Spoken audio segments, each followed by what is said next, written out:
Министрлер кабинетинин төрагасынын орун басары Жылдыз Бакашева Кыргызстандагы ЮНИСЕФтин өкүлү Кристин Жоль менен жолугушту. Жылдыз Бакашева уюмга пандемия кесепеттерин жоюуда көрсөтүп жаткан колдоосу жана көмөгү үчүн ыраазычылык билдирди. Өлкөдөгү эпидемиологиялык абал боюнча кабыл алынып жаткан чаралар жана калкты эмдөө кампаниясы тууралуу айтып берди. Жолугушуунун жүрүшүндө белгиленгендей, үстүбүздөгү жылдын июль айынын аягында республикага Кытайдын 1,250,000 доза вакцинасын жеткирүү пландаштырылууда.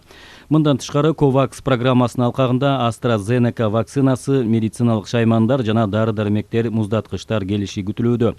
Өз кезегинде Кристин Жоль уюм артыкчылыктуу багыттар боюнча колдоо көрсөтүүгө даяр экендигин белгиледи. Жолугушуунун жүрүшүндө тараптар коронавирустук инфекцияга каршы күрөшүү маселелерин, ошондой эле жакычылыктын чегинде жашаган үй бүлөлөрдүн балдарына мамлекеттик социалдык колдоону жакшыртуу маселелерин талкуулашты. Билим берүү жана илим министрлиги менен биргеликте 400 мектеп тандалып алынып, аларга гигиеналык комплекттер берилээрин, 100 мектеп планшет менен камсыздалаарын билдирди.